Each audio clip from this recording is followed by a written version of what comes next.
大家好，我係菲菲，又嚟到 Unicorn Creative Limited 製作嘅2026年香港網上商店最前沿市場推廣課程第7堂。上堂我哋講咗抖音 TikTok Shop 直播帶貨，希望大家已經申請咗 TikTok Shop 或者計劃咗第一場直播。今日第7堂我哋講中階必學平台小紅書種草營銷，2026年香港網店最強轉化平台實戰。小紅書種草模式 Seeding Reaping， 79% 用戶睇完筆記之後會自購，強調 UGC 用戶生成內容加 KOC， 普通用戶分享真實性。2025年小紅書月活躍用戶超過3億，電商 GMV 增長 145%， 特別食物、美妝、家電類轉化率高過其他平台，因為用戶嚟小紅書係尋找靈感加研究產品，購買意欲極強。講到香港應用，2025年香港小紅書用戶爆升，特別年輕女性同高消費群。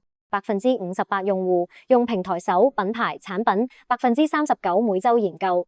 香港人跨境購物多，小紅書成為美妝、時裝、生活方式母嬰網店嘅必爭之地。種草筆記轉化率高，因為香港消費者信真人分享多過廣告。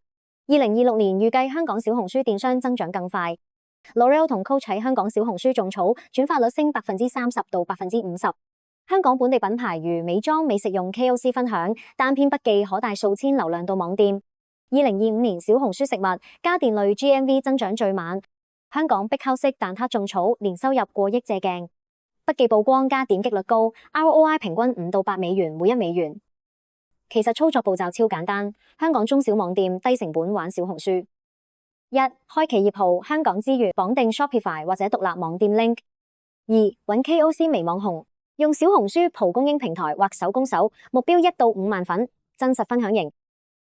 3. 內容策略，筆記要生活化，真實體驗，前圖美，後圖產品加 hashtag， 避免硬廣。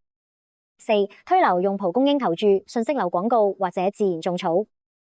預算初階港紙15000到5萬，10到20篇 KOC 筆記加小額投注，高轉化低風險。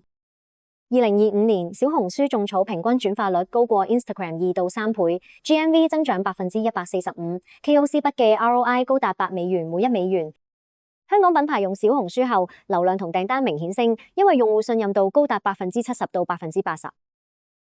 2026年香港網店小紅書種草係轉化王，借 UGC 加 KOC 真實分享贏信任。